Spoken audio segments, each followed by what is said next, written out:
നമസ്കാരം. D D ടോക്സിൻ്റെ ഒരു പ്രത്യേക അധ്യായത്തിലേക്ക് എല്ലാവർക്കും സ്വാഗതം. 12 വർഷക്കാലം ജനങ്ങളാൽ തിരഞ്ഞെടുക്കപ്പെട്ട ഒരു ഭരണാധികാരി ഇന്ത്യയുടെ സാരഥ്യം നമ്മുടെയൊക്കെ സേവനത്തിനായി ഒഴിഞ്ഞുവെച്ച ഈ 12 വർഷക്കാലത്തെ വെറുതെ രാഷ്ട്രീയപരമായി മാത്രമല്ല കാണേണ്ടത്, അത് നേട്ടങ്ങളുടെ ഒരു 12 വർഷക്കാലം, ഒരു വ്യാഴവട്ടം എന്ന് തന്നെ പറയേണ്ടി വരും. തീർച്ചയായും നമുക്ക് ഈ 12 വർഷക്കാലത്തെക്കുറിച്ച് ഒരു അവലോകനം എപ്പോഴും നടത്തേണ്ടതുണ്ട്, പ്രത്യേകിച്ച് ഈ സന്ദർഭത്തിൽ.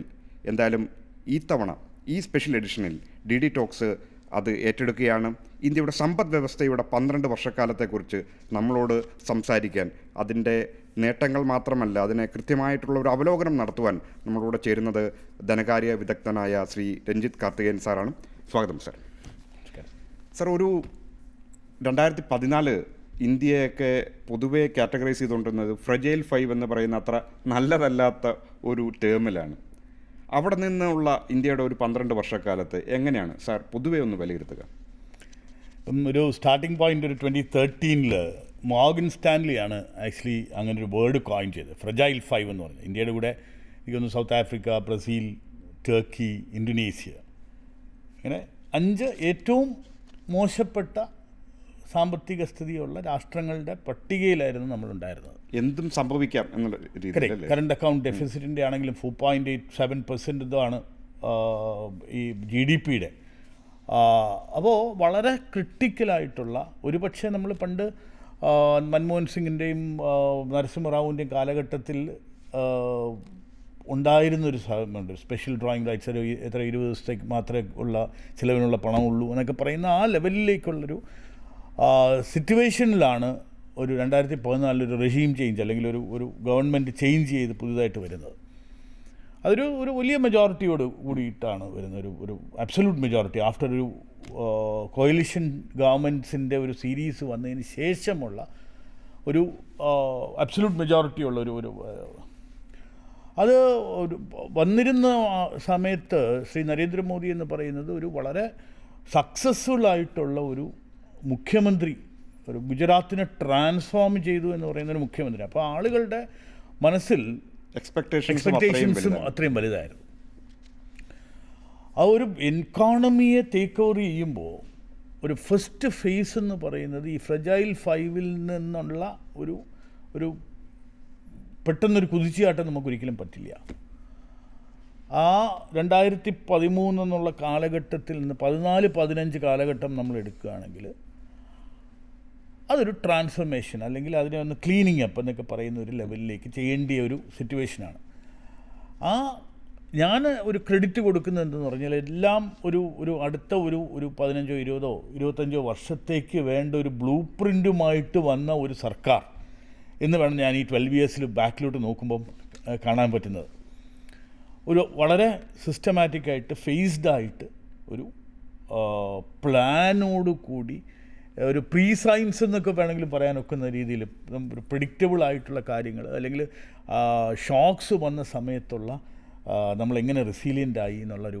അപ്പം ഫ്രജൈൽ 5-ൽ നിന്ന് ഒരു റെസീലിയൻ്റ് ആയിട്ടുള്ളൊരു എക്കോണമി, വികസിത് ഭാരത് 2047 ആകുമ്പോൾ ഒരു ഡെവലപ്ഡ് നേഷൻ ആകണം. അതാണ് വികസിത് ഭാരത് എന്ന് പറയുന്നത്. ഡെവലപ്ഡ് നേഷൻ അതിൻ്റേതായ നിർവചനങ്ങളുണ്ട്. അപ്പോൾ ഇപ്പോഴും ഇതൊരു ഡെവലപ്ഡ് നേഷൻ ആയിട്ടില്ല എന്ന് നമ്മൾ സംസാരിക്കുന്നു. It's A work in progress. ഈ വർക്ക് ഇൻ പ്രോഗ്രസ്സിന് വേണ്ടിയിട്ടുള്ള ഒരു ഗ്രൗണ്ട് ഒരു മേക്ക് ചെയ്യുക, അതായിരുന്നു ഈ കഴിഞ്ഞ കുറേ കാലങ്ങളിൽ, അല്ലെങ്കിൽ ഒരു 2023 വരെ ടുഡേ അതിനെ ഒരു നെക്സ്റ്റ് ലെവലിലേക്ക് കൊണ്ടുപോകാനുള്ള പാകപ്പെടുത്തി, അല്ലെങ്കിൽ നമ്മളൊരു വികസിത് ഭാരത് എന്ന് പറയുന്നതിലേക്ക് എത്താനായിട്ടൊരു ടാർഗറ്റ് ഉണ്ടായി. അവിടെയാണ് ഈ ഒരു ട്രാൻസ്ഫോർമേഷൻ നടന്നിട്ടുള്ളത്, ഒരു ട്രാൻസിഷൻ നടന്നിട്ടുള്ളത്. അത് നമുക്ക് ഓരോ കാലഘട്ടമായിട്ട് നമുക്കൊരു പക്ഷേ അനലൈസ് ചെയ്യാൻ പറ്റുമായിരിക്കണം. ഒരു പക്ഷേ 2014 എല്ലാവരും ഭയന്നിരുന്ന ഇന്ത്യയുടെ ഒരു രംഗമെന്ന് പറയുന്നത് നമ്മുടെ ബാങ്കിങ് വ്യവസ്ഥയായിരുന്നു. NPA അതിൻ്റെ അങ്ങേ അറ്റത്ത് പാരമ്യത്തിൽ നിൽക്കുന്നൊരവസ്ഥ. ഒരു പക്ഷേ ഇൻവെസ്റ്റർമാർക്ക് പോലും, ആഗോള രീതിയിലുള്ള നിക്ഷേപകർക്ക് പോലും ഇന്ത്യയെക്കുറിച്ചുള്ള ഭയം ഉളവാക്കുന്ന ഏറ്റവും പ്രധാനപ്പെട്ട ഒരു ബാങ്കിങ് വ്യവസ്ഥയായിരുന്നു. എത്രത്തോളം ക്ലീനായി നമ്മുടെ ബാങ്കിങ് വ്യവസ്ഥ? ഒരു ഫോക്കസ്, ഞാൻ നേരത്തെ പറഞ്ഞൊരു ബ്ലൂ പ്രിൻറ്റുമായിട്ട് വന്ന ഒരു സർക്കാരാണോ അല്ലെങ്കിൽ ഇത്രയും കൃത്യമായിട്ടൊരു പ്ലാനോടുകൂടി വന്ന സർക്കാരാണോ എന്ന് ഞാൻ അനലൈസ് ചെയ്യുന്നതിൻ്റെ കാരണം, ഇദ്ദേഹം വന്നിട്ട് ആദ്യം US പോകുന്ന സമയത്തൊരു ജൻധൻ യോജനയെ പറ്റി അദ്ദേഹം ഈ റോക്ക് സ്റ്റാർ പ്രൈം മിനിസ്റ്റർ എന്നൊക്കെ പറയുന്ന ഒരു ഷോ ഉണ്ടായിരുന്നല്ലോ. അന്ന് ഇദ്ദേഹം പറഞ്ഞിരുന്നത് ഒരു ജൻധൻ യോജന എന്ന് പറയുന്ന അതായത് എല്ലാ ഫിനാൻഷ്യൽ ഇൻക്ലൂഷൻ്റെ ഫസ്റ്റ് ഫേസ് അതായിരുന്നു. ശരിയാണ്, പ്രീവിയസ് ഗവൺമെൻറ്റിൻ്റെ ഒരു ഇനീഷ്യേറ്റീവ് ആയിരുന്നു. പക്ഷെ അത് ഇഫക്റ്റീവായിട്ട് ഇംപ്ലിമെൻറ്റ് ചെയ്തത് ഈ 2014 ഒരു പ്രധാനമന്ത്രി ജൻധൻ യോജന എന്ന് പറയുന്നതാണ്. അവിടെ നിന്നൊരു ജാം ട്രിനിറ്റിയിലേക്ക് മാറി. ജൻധൻ അതിനെ ആധാറുമായിട്ട് ലിങ്ക് ചെയ്തു, മൊബൈലുമായിട്ട് ലിങ്ക് ചെയ്തു. അപ്പോൾ ഈ പല ഫേക്ക് അക്കൗണ്ട്സ് തുടങ്ങുന്നതോ അങ്ങനെയുള്ള കാര്യങ്ങളൊക്കെ ഒരു ക്ലീനപ്പ് ചെയ്തു. ഡയറക്റ്റ് ബെനിഫിറ്റ് ട്രാൻസ്ഫേഴ്സിലേക്ക് പോകാനുള്ളതിൻ്റെ ആദ്യത്തെ പടി അവിടെ ഉണ്ടായി വെച്ചു. അപ്പോഴാണ് നമുക്ക് മനസ്സിലാകുന്നത് ഒരുപാട് ഫിനാൻഷ്യൽ ഫ്രോഡ്സ്, നീരവ് മോദിയുടെ ഇഷ്യൂ ആണെങ്കിലും ബാഡ് ലോൺസ് ഉണ്ടാകുന്നതിലും ലേറ്റർ ഓൺ രഘുരാം രാജൻ എന്ന് പറയുന്ന വളരെ അല്ലെങ്കിൽ ഒരു ആൻറ്റി ഒരു NDA ഒരു നെറേറ്റീവ് ഉണ്ടായിരുന്ന ഒരു RBI ഗവർണർ പോലും പിൽക്കാലത്ത് അദ്ദേഹത്തിന് സമ്മതിക്കേണ്ടി വന്നു. ഈ ബാഡ് ലോൺസ് മുഴുവൻ കൊടുത്തിരുന്നത് ഈ 2014 ആയിരുന്നു. അതാണ് വാസ്തവമായി ഡിവോൾവ് ചെയ്തത്. അപ്പോൾ ബേസിക്കലി ഒരു ക്ലീനിങ് അപ്പും ബാങ്കിങ് സെക്ടറിൽ വേണ്ടി വന്നു. അപ്പോൾ ഒരു ഇൻവെസ്റ്റർ കോൺഫിഡൻസ് വേണമെങ്കിൽ നമ്മുടെ ബാങ്കിങ് സെക്ടർ റോബസ്റ്റ് ആയിരിക്കണം, എന്നാൽ മാത്രമേ അന്ന് വരെ നമുക്ക് വന്നിട്ടുള്ളത് FPIs ആയിരുന്നു, ഫോറിൻ പോർട്ട്ഫോളിയോ ഇൻവെസ്റ്റേഴ്സ് ആയിരുന്നു. അപ്പോൾ ഇവർ വരും, ഒരു പമ്പിൻ ചെയ്യും, ഷെയർ മാർക്കറ്റ് വളരെ അങ്ങ് കൂടും, ഇത് തിരിച്ച് ഒരു പ്രോഫിറ്റോടുകൂടി മടങ്ങും. അപ്പോൾ ഒരു ഹോട്ട് മണി ആയിരുന്നു. ഒരു ലോങ് ടേം ഇൻവെസ്റ്റ്മെൻറ്റോ അല്ലെങ്കിൽ അങ്ങനെയുള്ള കാര്യങ്ങൾ നടന്നിരുന്നില്ല. ഇതൊരു നല്ല മാർക്കറ്റ് അവിടെ വരുന്നു, ആർട്ടിഫിഷ്യലായിട്ടുള്ള ഷെയർ ഇൻക്രീസും മറ്റുമൊക്കെയാണ് അവർ പ്രോഫിറ്റ് ഉണ്ടാക്കുന്നവരുന്നത്. ഇതിനൊക്കെ ഒരുപാട് നോട്ട്സ് ഉണ്ട്, അങ്ങനെയുള്ള ഒരുപാട് വേറെ ഇഷ്യൂസൊക്കെ ഉണ്ട്. അപ്പോൾ ഇതൊരു ഇന്ത്യ എന്ന് പറയുന്നത് ഒരു രാഷ്ട്രത്തിനെ ഒരു സ്റ്റേബിളായിട്ട് ഇൻവെസ്റ്റബിളായിട്ട് കണ്ടിരുന്നില്ല. അവിടെയാണ് ഈ ബാഡ് ബാങ്ക് എന്നോ അല്ലെങ്കിൽ ഈ സ്ട്രെസ് അസറ്റ്സിനെ ക്ലീനപ്പ് ചെയ്യാനും ബാങ്ക്രപ്സി കോഡ് എന്ന് പറയുന്നൊരു നിയമം കൊണ്ടുവരാനും പല ബാങ്കുകളിലെ ഒരുമിച്ച് മെർജ് ചെയ്ത് റീസ്ട്രക്ചർ ചെയ്യാനും ഒക്കെയുള്ള ഒരു ലെവലിലേക്ക് നെക്സ്റ്റ് പോയത്. അപ്പോൾ അതൊരു ആദ്യത്തെ സ്റ്റെപ്പിൽ ഒരു ഫിനാൻഷ്യൽ ഇൻക്ലൂഷൻ വന്നു.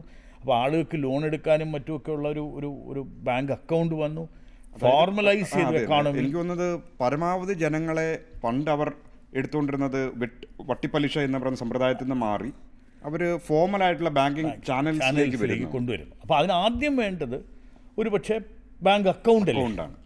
അപ്പോൾ അവിടെ നിന്ന് തുടങ്ങിയ ഒരു ക്ലീനിങ് അപ്പ്, ബാങ്കിങ് നിയമങ്ങളിൽ ഉണ്ടാക്കിയ മാറ്റം, സ്ട്രെസ്ഡ് അസറ്റ് മുഴുവൻ, അതാണ് ഈ എഴുതിത്തള്ളി എന്ന് പറയുന്നത്. അതിനെ വേറൊരു കമ്പനിയിലേക്ക് മാറ്റി അസറ്റ് റീസ്ട്രക്ചറിങ് നടത്തി അവർ ഈ പറയുന്ന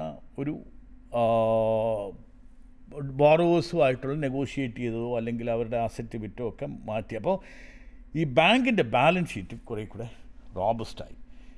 ട്വിൻ ബാലൻസ് ഷീറ്റ് പ്രോബ്ലം മാറ്റി. പലരും പല ബാലൻസ് ഷീറ്റ് കൊടുത്തിട്ടായിരുന്നു. അപ്പം സെയിൽസ് ടാക്സോ അല്ലെങ്കിൽ അന്ന് വാറ്റിൻ്റെ ബാലൻസ് ഷീറ്റ് അല്ല, ടാക്സിൻ്റെ ബാലൻസ് ഷീറ്റ്, പിന്നെ അങ്ങനെ ഈ ബാലൻസ് ഷീറ്റ്സ് എല്ലാം കൂടെ ഈ പറയുന്ന പോലെ ഒരു ബോറോവേഴ്സിൻ്റെ ക്രെഡിബിലിറ്റി കുറേ കൂടെ ഇതായി സ്ട്രക്ചേർഡായി. അപ്പോൾ ഒരു ഗവൺമെൻറ്റിന് ഇൻവെസ്റ്റർ കോൺഫിഡൻസ് കൊടുക്കാനുള്ള ഒരു അടുത്ത നിലയിലോട്ട് എത്താൻ സാധിച്ചു എന്നുള്ളതാണ് അവിടെ ഉണ്ടായിട്ടുള്ള കാര്യം. അപ്പോൾ ഇതൊന്നും ഇല്ലാതെ നമുക്ക് ഒരിക്കലും ഈ വികസിത് ഭാരതിലേക്ക് എത്താനൊക്കില്ല. ആളുകളുടെ ഒരു ഫിനാൻഷ്യൽ ഇൻക്ലൂഷൻ വേണം. അവിടെ ഈ പറയുന്ന ഒരു ബാങ്കിങ് സെക്ടറിലെ റീസ്ട്രക്ചറിങ് വേണം. ഇത് കഴിഞ്ഞിട്ടാണ് ഇൻകം ടാക്സിൻ്റെ ബ്ലാക്ക് മണി ഉള്ളവർക്ക് ഡിക്ലെയർ ചെയ്യാനായിട്ടുള്ള 2 സ്കീമുകൾ കൊണ്ടുവരുന്നത്. അതായത് കള്ളപ്പണം കയ്യിലുണ്ടെങ്കിൽ നിങ്ങൾക്ക് ഒരവസരം തുറന്നു പറയാനൊരവസരം അത് ഡിക്ലെയർ ചെയ്യുന്നു. അത് കഴിഞ്ഞ് സെക്കൻഡ് ടൈം പറയുന്നു നിങ്ങൾ ടാക്സ് അടയ്ക്കുക, കുറച്ചുകൂടെ കൂടുതൽ ടാക്സ് അടയ്ക്കുക, ബാക്കിയുള്ളത് ഒരു ഡെപ്പോസിറ്റായിട്ട് ഇടുക, അപ്പോൾ നിങ്ങൾക്ക് കുറച്ച് അൺലോക്ക് ചെയ്യാം. ഈ സമയം ഇതെല്ലാം കഴിഞ്ഞിട്ടാണ് ഏറ്റവും ഡിസ്റപ്റ്റീവായിട്ടുള്ള, എന്നെ സംബന്ധിച്ച് ഞാൻ കാണുന്ന ഏറ്റവും ബോൾഡായിട്ടുള്ളൊരു ഒരു ഒരു സ്റ്റെപ്പ് ഭാരതത്തിലുണ്ടാകുന്നത്.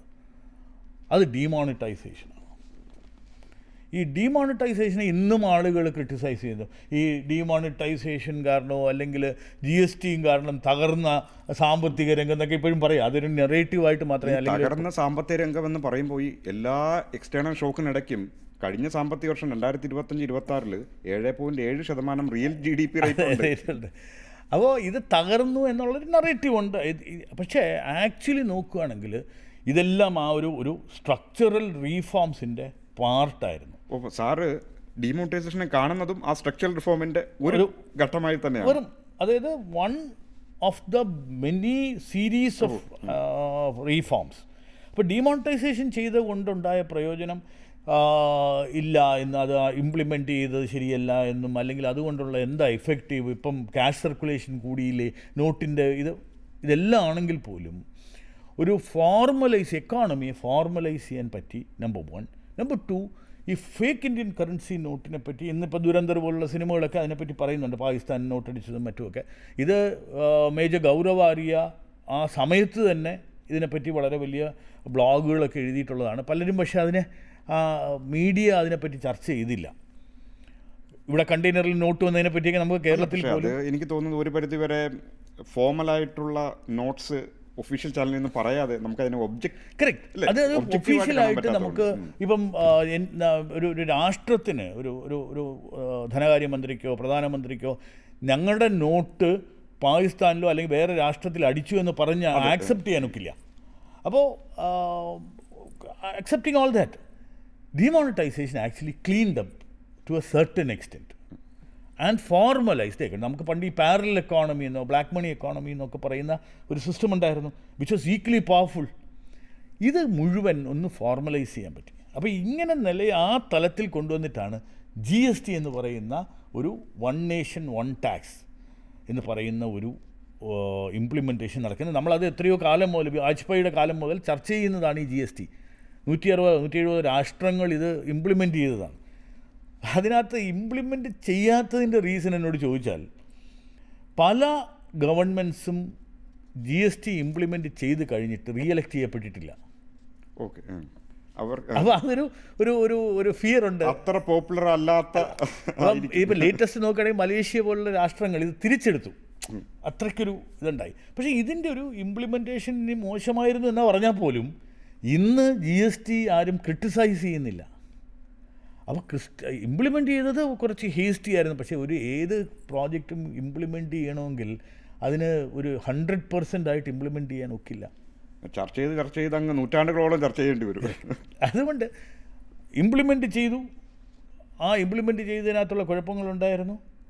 അത് ഒരു അതിൻ്റെ സോഫ്റ്റ്വെയറിന് പ്രശ്നം ഉണ്ടായിരുന്നു, ഇതെല്ലാം. പക്ഷേ സീംലെസ് ആയിട്ട് വേൾഡിൽ ഈ പ്രൊഡക്ഷൻ തുടങ്ങുന്നത് മുതൽ കൺസംഷൻ വരെയുള്ള സീംലെസ് ആയിട്ടൊരു GSTN എന്ന് പറയുന്ന ഒരു നെറ്റ്വർക്ക് ഉള്ള വേറൊരു രാജ്യവും ഇല്ല. അപ്പോൾ അതൊരു ഡിജിറ്റലായിട്ടുള്ള കാര്യങ്ങളുണ്ട്. അപ്പം ഈ GST വരെയുള്ള ഒരു ഇംപ്ലിമെൻറ്റേഷൻ്റെ ഒരു ഫേസായിരുന്നു ആദ്യത്തെ ക്ലീനിങ് അപ്പും രണ്ടാമത് റീഫോംസ്. അപ്പോൾ അതിന് 2 സെഗ്മെൻ്റായിട്ട് നമ്മൾ കാണണം. പിന്നെയാണ് നമ്മൾ പതുക്കെ മേക്ക് ഇൻ ഇന്ത്യ എന്ന് പറയുന്ന, അല്ലെങ്കിൽ ഇന്ത്യയിലേക്ക് വരുന്ന കാര്യങ്ങളും ഒക്കെ വരുന്നത്. സഡൻലി നമുക്ക് ഒരു ഗ്രേറ്റ് ലോക്ക്ഡൗൺ എന്നൊക്കെ പറയുന്ന പാൻഡമിക് പീരീഡ് വന്നു. അത് ഞാൻ ഉറപ്പായിട്ടും പ്രേക്ഷകർക്ക് മുമ്പിൽ വെക്കേണ്ട ചില പോയിന്റുകൾ ഞാൻ ആദ്യമേ വെച്ചേക്കാം. നമ്മുടെ രാഷ്ട്രം നേരിട്ട ഏറ്റവും വലിയ വെല്ലുവിളികൾ എന്തൊക്കെയാണ്? സത്യം പറഞ്ഞാൽ അത് ആഭ്യന്തര വെല്ലുവിളികളെക്കാൾ കൂടുതൽ സമ്പദ് വ്യവസ്ഥയ്ക്ക് ഈ കാലയളവിൽ നേരിട്ട ഏറ്റവും വലിയ വെല്ലുവിളി പുറത്തു നിന്നായിരുന്നു. ബാഹ്യമായ ഷോക്കുകൾ, അതിൻ്റെ ആഘാതങ്ങൾ അത്രത്തോളം വലുതായ കോവിഡ്, പിന്നീട് റഷ്യ-യുക്രൈൻ യുദ്ധം നടക്കുന്നു, പിന്നീട് പഴയ 90-കളുണ്ടായിരുന്ന ഇറാഖ് വാറിനേക്കാളും അതിരൂക്ഷമായ സ്ഥിതി പശ്ചിമേഷ്യയിൽ ഇറാൻ യുദ്ധത്തോടുകൂടി ഉണ്ടാകുന്നു. അപ്പോൾ ഈ 3 ബാഹ്യമായ ആഘാതങ്ങളെ നേരിട്ട് തന്നെയാണ് സമ്പദ് വ്യവസ്ഥ ഈ 7.7% എന്ന നിലയിലേക്ക് എത്തിയത് എന്ന് കൂടി ഒന്ന് ഓർമ്മിപ്പിക്കാം. കറക്റ്റ്. അപ്പോൾ ഈ പാൻഡമിക് സമയത്ത് ബാക്കി എല്ലാ രാഷ്ട്രങ്ങളും, ഇൻക്ലൂഡിങ് നമ്മുടെ ഇവിടുത്തെ കേരളത്തിലെ അന്നത്തെ ധനകാര്യമന്ത്രി എക്കോണമിസ്റ്റായ ശ്രീ ഐസക് ഉൾപ്പെടെയുള്ള ആളുകൾ പറയുന്നത്, അന്ന് ഒരു ക്വാണ്ടിറ്റേറ്റീവ് ഈസിങ് എന്നല്ലെങ്കിൽ ഈ നോട്ട് പ്രിൻ്റ് ചെയ്യണം എന്നൊക്കെ പറഞ്ഞ സമയത്ത് അത് കുറേ കൂടെ ഈ ആളുകളുടെ പോക്കറ്റിൽ പണം കുറേ കൂടെ എത്തിക്കണം എന്നും, എന്നാൽ മാത്രമേ നമ്മുടെ ഒരു കൺസംഷൻ ലെഡ് ഗ്രോത്ത് ഉണ്ടാവുള്ളൂ എന്നൊക്കെ ഒരുപാട് എക്കണോമിക് തിയറീസ് ഉണ്ടായിരുന്നു. ഇതെല്ലാം പറഞ്ഞെങ്കിലും ഭാരതം മാത്രമേ ഉള്ളൂ ഒരു 20 ലക്ഷം കോടിയുടെ പ്രോജക്റ്റ് പറയുകയും അഡീഷണൽ ലോൺസ് ഈ ബിസിനസ്സുകാർക്ക് എടുക്കാനുള്ളൊരു ഒരു ഒരു ബാങ്ക് സപ്പോർട്ട് കൊടുക്കുകയും ഫ്രീ ആയിട്ട് പണം കൊടുക്കാതെയും ചെയ്തിരുന്ന ഒരു രാജ്യം. അമേരിക്ക പോലും അവർ ഈ ബിസിനസ്സിൽ ആളുകളെ പിരിച്ചു വിട്ടിട്ടില്ല എങ്കിൽ പണം ഈ പറയുന്ന എംപ്ലോയറുടെ അക്കൗണ്ടിൽ നേരിട്ട് നിക്ഷേപിക്കും. അമേരിക്ക പോലും ഒരർത്ഥത്തിൽ പണം ഇങ്ങനെ പ്രിന്റ് ചെയ്യുക. U S always does that. Quantitative easing federal റിസർവിൻ്റെ ഒരു റൈറ്റാണ്. അവർ ആവശ്യമുള്ളപ്പോൾ പണം പ്രിന്റ് ചെയ്യും. പക്ഷെ അത് നമുക്ക് ഉപകാരപ്പെട്ടത് പിന്നീട് ഈ പറയുന്ന രാജ്യങ്ങളിലൊക്കെ തന്നെ ഒരു പണപ്പെരുപ്പത്തിൻ്റെ എഫക്റ്റ് ഈ കോവിഡിന് ശേഷം ഫീൽ ചെയ്തു. പക്ഷേ ഇന്ത്യയിൽ ചരിത്രത്തിൽ ഇത്രത്തോളം ലോ ആയിട്ടുള്ളൊരു ഇൻഫ്ലേഷൻ റേറ്റ് നമുക്ക് ഉണ്ടായിട്ടില്ല. മാത്രമല്ല വി ഷേപ്പ് റിക്കവറിയാണ്. ആ റിക്കവറി പലരും ഈ പറയുന്ന ഇത് തകർന്നു, സാമ്പത്തിക രംഗം തകർന്നു, അതുകൊണ്ട് വളരെ കെയർഫുള്ളായിട്ട് ഇതിനെ മാനേജ് ചെയ്തു. അതിന് ഈ പറയുന്ന ആ സാമ്പത്തിക വ്യവസ്ഥയെ പിടിച്ചു നിർത്തി. ആലോചിച്ച് നോക്കണം, നമ്മൾ ഈ വാക്സിൻ പോലും നമ്മൾ ഇവിടെ ഉണ്ടാക്കി 100ഓളം രാജ്യങ്ങളിൽ നമ്മൾ കൊടുത്തു. അപ്പോൾ അതൊരു ഗ്ലോബൽ പൊസിഷനിങ്ങിൻ്റെ ലെവലിലേക്ക് നമ്മളെത്തി. അതാണ് അടുത്ത ഫേസായിട്ട് പറയുന്നത്. അതായത് നമ്മൾ അറൈവ് ചെയ്തു. ആളുകൾ പണ്ട് നമ്മുടെ അടുത്ത് ചെല്ലുമ്പോൾ, ഈ വിദേശ രാജ്യങ്ങളിലൊക്കെ ചെല്ലുമ്പോൾ നമ്മളെ കണ്ടിരുന്ന ഒരു രീതി വളരെയധികം മാറി. ഇപ്പോൾ യു എസിലൊക്കെ പണ്ട് പോകുന്ന സമയത്ത് നീ വന്നാൽ തിരിച്ചു പോകുമോ, അല്ലെങ്കിൽ ഈ യു എസിലെ വിസയ്ക്ക് നമ്മൾ അപ്പിയർ ചെയ്യുമ്പോൾ പലപ്പോഴും റിജക്ഷൻ വരുന്നതും ഇങ്ങനെയുള്ള, നമ്മളെ എപ്പോഴും കണ്ടിരുന്നത് ഒരു തേർഡ് വേൾഡ് കൺട്രി ആയിട്ടാണ്. ഈ ഒരു ഒരു ഒരു കാലഘട്ടം എത്തിയതോടെ ഭാരതം ഒരു വലിയ ഒരു പൊസിഷൻ നമുക്കൊരു ഒരു ഒരു ചെസ് തമ്പ് ചെയ്യാനും ഒരു we are a great nation എന്നുള്ള ആ ഒരു നാഷണൽ, അത് നമ്മൾ ഈ NRIസിൻ്റെ അടുത്തും വിദേശത്തേക്കൊക്കെ പോകുന്ന ആളുകളോടും സംസാരിച്ചാൽ നമുക്ക് മനസ്സിലാവും. അതൊരു ഇൻടാഞ്ചിബിൾ ബെനഫിറ്റാണ്, ഒരു ഗ്ലോബൽ പൊസിഷൻ. അപ്പോഴാണ് നമുക്ക് G20 പ്രസിഡൻഷിപ്പും വരുന്നതും വലിയ തോതിലുള്ള ഒരു അഡ്മിറേഷനോ അക്നോളജ്മെൻറ്റോ ഭാരതത്തിനൊരു വലിയ നേതൃസ്ഥാനം കിട്ടുന്നു എന്നുള്ള തലത്തിലേക്ക് നമുക്ക് മാറാൻ കഴിഞ്ഞത്. അപ്പോൾ അതും എനിക്ക് തോന്നുന്നത് അൾട്ടിമേറ്റ്ലി എക്കോണമി തന്നെയാണ് ഇതെല്ലാം ഡിസൈഡ് ചെയ്യുന്നത്. അപ്പോൾ ഒരു എക്കണോമിക് സ്റ്റെബിലിറ്റി, എക്കണോമിക് ഒരു റെസീലിയൻസ് എല്ലാം ഉണ്ടായത് കൊണ്ട് ഈ പറയുന്ന പാൻഡമിക്കോടുകൂടി നമ്മുടെ ഒരു വി ഷേപ്ഡ് റിക്കവറിയും കൂടെ വന്ന സ്ഥിതിക്ക് then people started looking. World bank ആകട്ടെ, IMF ആകട്ടെ, ഏഷ്യൻ ഡെവലപ്മെൻറ്റ് ബാങ്ക് ആകട്ടെ, എല്ലാ വിദേശ, നമ്മൾ ഹാപ്പിനെസ് ഇൻഡെക്സിനെ പറ്റിയൊക്കെ പറയുമെങ്കിലും ഇതുപോലുള്ള അപ്രീഷിയേറ്റ് ചെയ്യുന്ന കാര്യങ്ങളൊന്നും ആരും അല്ല. വളരെ ഒബ്ജക്റ്റീവായിട്ടുള്ള റിപ്പോർട്ടുകളിൽ എല്ലാ റിപ്പോർട്ടുകളിലും ഗ്രോത്ത് എൻജിൻ എന്നൊരു പദമാണ് ആഗോളമായിട്ടുള്ള എല്ലാ ഇൻസ്റ്റിറ്റ്യൂഷൻസ് ഉപയോഗിച്ചിട്ടുള്ളത് ഇന്ത്യയെ വിശേഷിപ്പിക്കാൻ. അപ്പോൾ അങ്ങനെ ഒരു പൊസിഷനിങ്ങിലേക്ക് നമുക്ക് മാറാൻ പറ്റി. അങ്ങനെ ഒരു ഒരു ഇതിന് ഞാൻ ഇപ്പോഴും പറയുന്ന ആ ഫൗണ്ടേഷനിലായിട്ടുള്ള കറക്ഷൻസ് ഉണ്ടായിട്ടുണ്ട്, ട്രാൻസ്ഫോർമേഷൻ ഉണ്ടായിട്ടുണ്ട്. മേജർ സ്കാംസ് ഉണ്ടായിരുന്ന സ്ഥലമാണ്. ഇപ്പം വാസ്തവം പറഞ്ഞാൽ അന്നത്തെ CNAG ആയിരുന്ന ശ്രീ വിനോദ് റായ് പോലും ഒരു പുസ്തകം എഴുതേണ്ടി വന്നു. നോട്ട് ജസ്റ്റ് എൻ അക്കൗണ്ടൻ്റ് എന്ന് പറഞ്ഞാൽ അദ്ദേഹം പുസ്തകം എഴുതിയതിൽ 5 മേജർ സ്കാംസാണ്. 2G സ്കാം ആകട്ടെ, എയർ ഇന്ത്യയുടെ പർച്ചേസ് ആകട്ടെ, കോമൺവെൽത്ത് ഗെയിംസ് ആകട്ടെ. അപ്പോൾ ഇതെല്ലാം ഭാരതത്തിൻ്റെ ഒരു സ്റ്റേച്ചർ ലോകരാഷ്ട്രങ്ങൾക്ക് മുമ്പിൽ വളരെയധികം ഇടിച്ചതായി. ഒരു ആഫ്രിക്കൻ കൺട്രി പോലെയുള്ള ഒരു ലെവലിലാണ് നമ്മളെ കണ്ടിരുന്നത്. അപ്പോൾ അവിടെ നിന്ന് ഒരു സ്കാം പോലും ഇല്ലാതെ ഒരു ഫൈനാൻഷ്യലി സ്റ്റേബിളാക്കി, ഒരു റെസീലിയൻ്റ് ആയിട്ടൊരു എക്കോണമി ആക്കി ഇന്ന് ഫാസ്റ്റസ്റ്റ് ഗ്രോയിങ് മേജർ എക്കോണമി ആയിട്ട്, അല്ലെങ്കിൽ ലാർജ് എക്കോണമി ആയിട്ട് വിലയിരുത്തപ്പെടുന്ന തലത്തിലെത്തിയിട്ടുണ്ടെങ്കിൽ, ഐ എം നോട്ട് സെയിങ് ഇതിനകത്ത് എല്ലാം 100%. 100% ഇസ് ഗോഡ്. ദൈവത്തിന് മാത്രമേ 100% ഉള്ളൂ എന്ന് വിചാരിക്കുന്ന ഒരാളാണ്. ഇതിനകത്ത്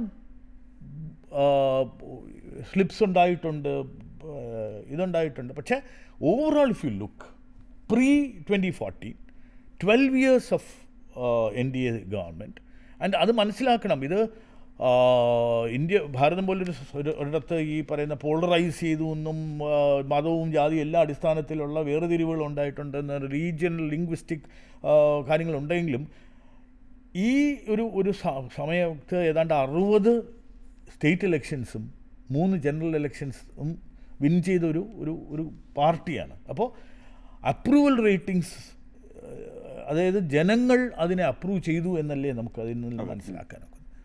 അപ്പോൾ എൻ്റെ അടുത്ത് ചോദിക്കുകയാണെങ്കിൽ I will definitely give a high 80% to എവിടെ നിന്ന് എവിടെ എത്തിച്ചു എന്നുള്ളതിൻ്റെ ആ ഒരു അപ്രൂവൽ റേറ്റിംഗ് പറഞ്ഞതുകൊണ്ട് ഈ സുർജിത് ഭല്ല, നമ്മുടെ പ്രശസ്തനായ എക്കണോമിക്സ്, അദ്ദേഹം കുറച്ച് രൂക്ഷമായ വിമർശനം അടുത്തിടയ്ക്ക് ഒരു ലേഖനത്തിൽ നടത്തി. അപ്പോൾ അദ്ദേഹം പറഞ്ഞത് this government has been winning politically but failing on economics എന്നാണ് പറഞ്ഞത്. അത് എങ്ങനെ കാണുന്നു അത്തരം വിമർശനത്തെ? ഞാൻ പറയുന്നത് യു ക്യാൻ നെറ്റ് പിക്ക്, ഏത് കാര്യത്തിനും നമുക്ക് നെറ്റ് പിക്ക് ചെയ്യാം. അപ്പം എസ്പെഷ്യലി നമ്പേഴ്സ് വെച്ചിട്ടാണെങ്കിൽ നമുക്ക് 2 രീതിയിലും അതിനെ സമർത്ഥിക്കാം. നേരത്തെ പറഞ്ഞ പോലെ Pakistan is happier than India എന്ന് നമുക്ക് സമർത്ഥിക്കാം. അതെ.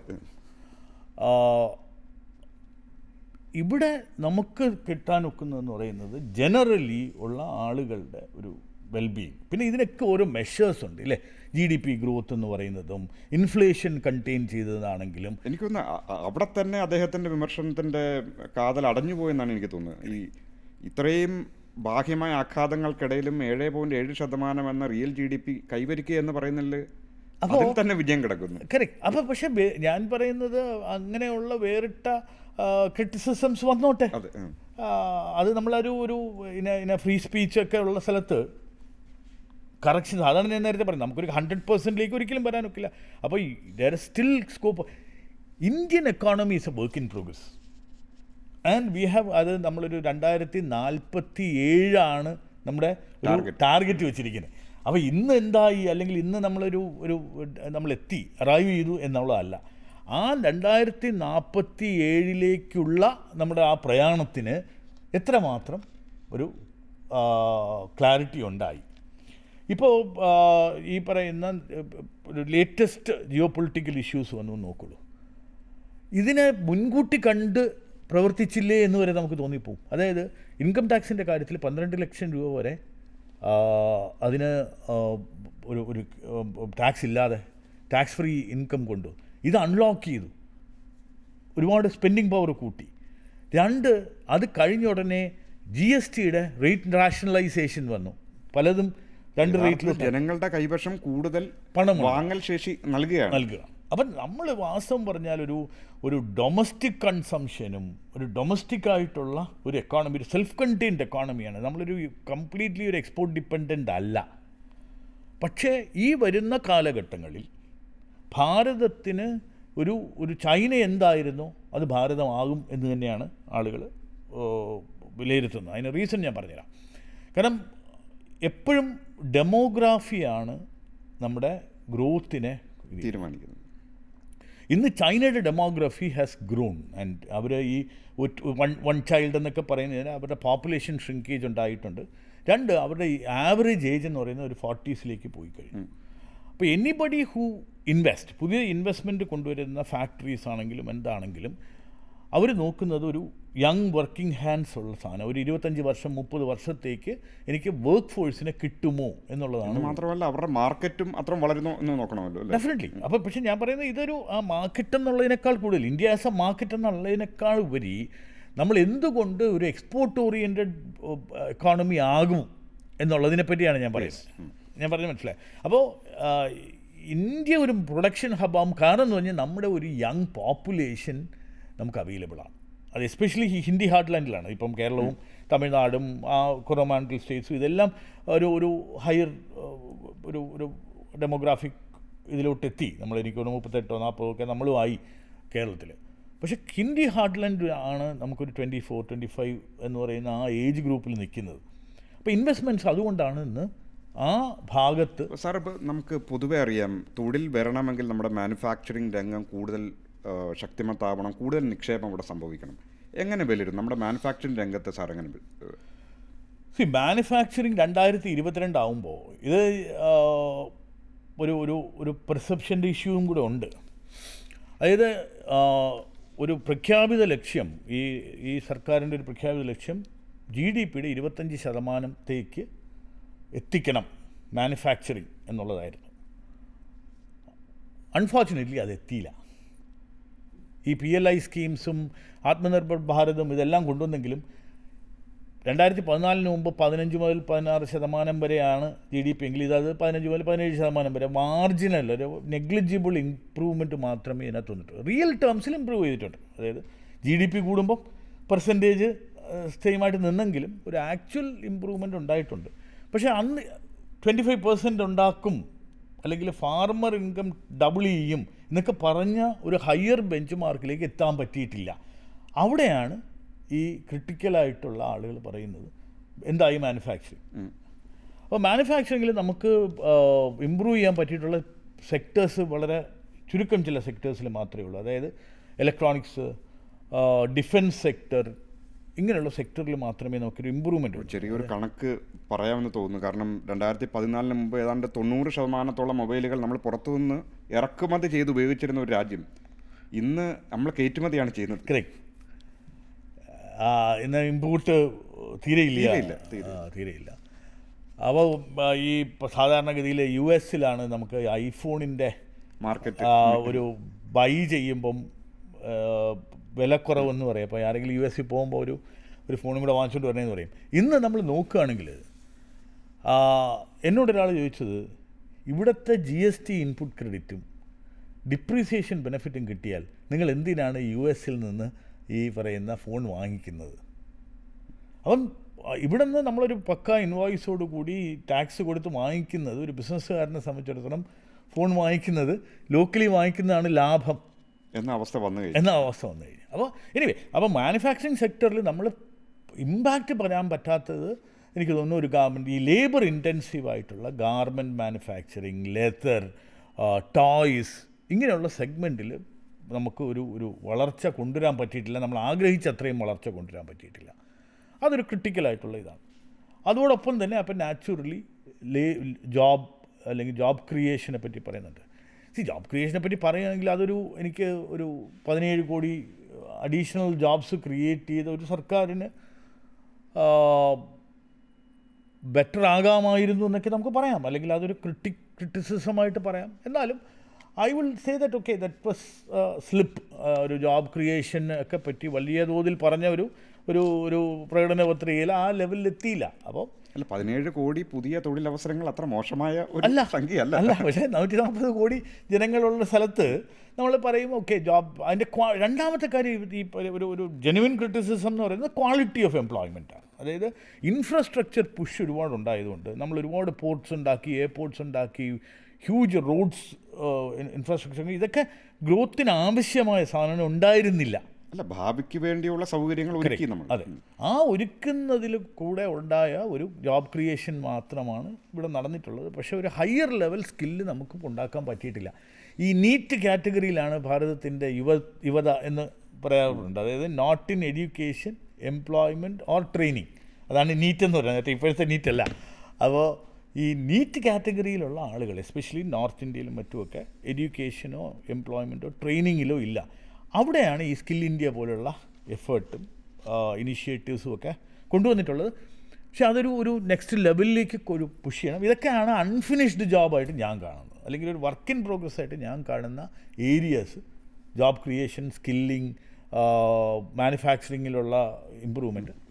ഇപ്പം ഗവൺമെൻറ്റിൻ്റെ കാര്യം പറഞ്ഞു കഴിഞ്ഞാൽ ഇപ്പം ചൈനയിൽ നിന്നാണെങ്കിലും ബംഗ്ലാദേശിൽ നിന്നാണെങ്കിലും വിയറ്റ്നാമിൽ നിന്നാണെങ്കിലും ഒക്കെ ചീപ്പറായിട്ട് ഇവിടെ ഉണ്ടാക്കുന്നതിനേക്കാളും കൊണ്ടുവരാം. അപ്പോൾ ആളുകൾ ഇമ്പോർട്ട് ചെയ്യുന്നുണ്ട്. മേജറായിട്ട് ഫൈനൽ ഒരു ഇത് നോക്കുകയാണെങ്കിൽ why we are all optimistic. We are optimistic because നമുക്ക് ഇത്രയും ജിയോ പൊളിറ്റിക്കൽ ഇഷ്യൂ നേരത്തെ പറഞ്ഞ പോലെ ഉണ്ടായിട്ടുണ്ടെങ്കിലും നമ്മൾ WTOയുടെ ഒരു ഇത് പോയി വേൾഡ് ഒരു ഒറ്റ മാർക്കറ്റായിട്ട് വിഭാവനം ചെയ്ത WTO ഒരു ഫെയിലിയർ ആയതിന് ശേഷം നമ്മൾ ഒരുപാട് FTAs ഇമ്പ്രൂവ് ചെയ്തിട്ടുണ്ട്. ഫ്രീ ട്രേഡ് എഗ്രിമെൻറ്റ്സ് നമ്മൾ കൊണ്ടുവന്നിട്ടുണ്ട്. ഓസ്ട്രേലിയ ആയിട്ടാണെങ്കിലും ന്യൂസിലൻഡ് ആണെങ്കിലും UK ആയിട്ടാണെങ്കിലും ഏതാണ്ട് 99% ഈ പറയുന്ന ടാരിഫ് ഇല്ലാതെയാണ്. ഒരു പരിധിവരെ ട്രംപ് കൊണ്ടുവന്നിട്ടുള്ള അനിശ്ചിതാവസ്ഥയെ മറികടക്കാൻ ഇത്ര FTA കൊണ്ട് നമുക്ക് സാധ്യമാക്കാം. അപ്പോൾ ഇങ്ങനെ ഒരു സെപ്പാണെങ്കിലും അങ്ങനെ EU ആയിട്ട് ലേറ്റസ്റ്റ് വന്നിട്ടുള്ള ഇതാണെങ്കിലും അപ്പോൾ ഒരു എക്കണോമിക് ഗ്രോത്തിന് വേണ്ടിയിട്ടുള്ള ഒരു പൊളിറ്റിക്കൽ ഇൻ്റർഫിയറൻസ് അല്ലെങ്കിൽ ആ ഒരു ഫോറിൻ പോളിസി കാര്യങ്ങൾ വളരെ നന്നായിട്ട് ഇത് ചെയ്തിരുന്നു. അതൊരു ഗ്രോത്തിലേക്ക് എത്തും. അവിടെ മാനുഫാക്ചറിങ് ഇമ്പ്രൂവ് ചെയ്യണം, ട്രേഡ് ഇമ്പ്രൂവ് ചെയ്യണം. നമ്മുടെ ഡെഫിസിറ്റ്സ് അല്ലെങ്കിൽ ഈ ഫോറിൻ എക്സ്ചേഞ്ചിനുണ്ടാകുന്ന 80% ഓഫ് അവർ എനർജി നീഡ്സ് നമ്മൾ 85% ഇമ്പോർട്ട് ചെയ്യുമ്പോൾ അതിൻ്റെ ഓഫ്സെറ്റ് ചെയ്യാനായിട്ടുള്ള കാര്യങ്ങൾ ഇവിടെ നിന്ന് ഒരു മാനുഫാക്ചറിങ് ലെവലിൽ നിന്നോട്ട് കൊണ്ടുവരാം. അപ്പം ഓവറോൾ നോക്കുകയാണെങ്കിൽ ആദ്യത്തെ ഒരു 10 വർഷം ഒരു ബേസ് ഒരുക്കി. അതില്ലാതെ നമുക്കൊരിക്കലും ഒരു ഗ്രൗണ്ട് ഇല്ലാതെ നമുക്ക് ഒരു ഫൗണ്ടേഷൻ ഇല്ലാതെ നമുക്ക് ഇത് ചെയ്യാനില്ല. അപ്പം പണ്ടുണ്ടായിരുന്ന പ്രശ്നങ്ങളൊക്കെ പരിഹരിക്കാനുള്ള ശ്രമം ഉണ്ടായിരുന്നു, ക്ലീനിങ് അപ്പ് ഉണ്ടായിരുന്നു, സ്ട്രക്ചറൽ റീഫോംസ് ഉണ്ടായിരുന്നു. We got ready. Now it's A growth phase. ഒരു പക്ഷേ നമ്മുടെ ഈ സംഭാഷണം അവസാനിക്കാൻ സമയമായതുകൊണ്ട് രൂപയുടെ മൂല്യത്തെക്കുറിച്ചുള്ള ഇങ്ങനെ പൊടുന്നതിനുള്ള വിമർശനമുണ്ടല്ലോ. ഇപ്പം 100 അടിക്കും എന്നുള്ള രീതിയിൽ ഈ ഇത്തരം നമ്പർ ഗെയിമിനെ കുറിച്ച് എന്താണ് സാറിന് തോന്നുന്നത്? അല്ല, ഇപ്പം ഇന്ന് പ്രധാനമന്ത്രിയായിരിക്കുന്ന അദ്ദേഹം റുപ്പി ഡിപ്രിസിയേഷനെ പറ്റി വളരെ രൂക്ഷമായിട്ട് വിമർശിച്ച ഒരാളാണ്. അപ്പോൾ അത് naturally he will get it back ഇല്ലേ? അദ്ദേഹത്തിൻ്റെ സമയത്ത് ഇതുപോലെ ഡിപ്രിസിയേഷൻ വരുമ്പോൾ നാച്ചുറലി അത് തിരിച്ച ഒരു ഇതുണ്ടാവും. അപ്പം പക്ഷേ എക്കണോമിക്കലി നോക്കുകയാണെങ്കിൽ അല്ലെങ്കിൽ ഒരു ഈ ഡിപ്രീസിയേഷൻ കൊണ്ട് അങ്ങനെ ഒരു ഇൻറ്റേർണൽ ഇമ്പാക്റ്റ് നമുക്കില്ല. അതെ. പക്ഷേ ഇമ്പോർട്ട് ഡിപ്പെൻഡൻ്റ് ആയിട്ടുള്ള ഏരിയസിൽ നമുക്കൊരു ഹിറ്റുണ്ട്. കാരണം നമ്മൾ പണ്ട് 80 രൂപ കൊടുത്തിരുന്നത് 95 രൂപ കൊടുക്കണം എന്നുള്ള ഒരു ഇതുണ്ട്. പക്ഷേ അതുപോലെ തന്നെ ഈ പറയുന്ന IT സർവീസസ് സെക്ടറിലും മറ്റുമൊക്കെ റിയലൈസേഷനും ബെറ്ററാണ്. ഇത് പ്യുവർലി ജിയോ പൊളിറ്റിക്കൽ റീസണാണ്. അതായത് ഡോളർ എന്ന് പറയുന്നത് നമ്മുടെ വേൾഡ് കറൻസി ബ്രെട്ടൺ വുഡ്സ് ട്രീറ്റിക്ക് ശേഷം നമ്മൾ അംഗീകരിച്ച് കഴിഞ്ഞപ്പോൾ ഡിമാൻഡ് ആൻഡ് സപ്ലൈ ആണ് ഇതിൻ്റെ ഒരു റീസൺ. ഡോളർ കൂടുതൽ വേണ്ട സമയത്താണെങ്കിൽ അതിന് വില കൂടും.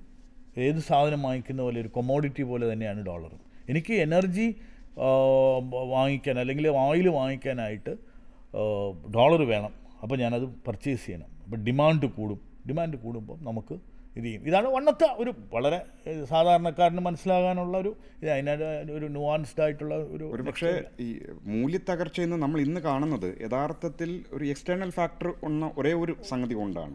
ആഭ്യന്തരമായ ഒരു കാരണങ്ങളും അതിലേക്ക് we are a very strong economy, fastest growing economy. നമുക്ക് വളരെ റെസീലിയൻ്റ് ആണ് നമ്മുടെ ഇത്.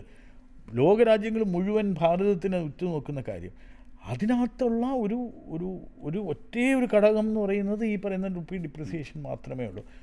അത് ഈ വലിയ മാക്രോ എക്കണോമിക്സും മറ്റുമൊക്കെ വളരെ വിശദമായിട്ട് പഠിക്കുന്ന ആളുകളെ നമ്മൾ വിശ്വസിക്കുകയാണെങ്കിൽ, ഞാൻ ആ തലത്തിലുള്ളൊരു ഒരു എക്സ്പേർട്ട് അല്ല എന്നുള്ളത് കൊണ്ടും ഇത് വളരെ ഒരു നമ്മളെ വലിയ രീതിയിൽ ബാധിക്കുന്ന ഇതല്ല. പക്ഷെ ഡെഫിനറ്റ്ലി ബാധിക്കും. കാരണം നമ്മുടെ ഇമ്പോർട്ട്സിന് വില കൂടും. നാച്ചുറലി ഇന്ന് പെട്രോളിൻ്റെ വിലയും മറ്റുമൊക്കെ കൂടിയത് ഏറ്റവും കുറച്ചാണ് കൂടിയതെങ്കിൽ പോലും കമ്പയർഡ് ടു അതർ നേഷൻസ് അതൊരു കൂടുതൽ തന്നെയാണ്. നമ്മുടെ ഒരു റിസോഴ്സിനെ അത് ബാധിക്കാം. അപ്പം അതനുസരിച്ച് ഇതിനെക്കുറിച്ച് ഇത്രയധികം തലപുണ്ണാക്കേണ്ട ആവശ്യമുണ്ടോ എന്നുള്ളതാണ്. ഡെഫിനറ്റ്ലി ഇല്ല.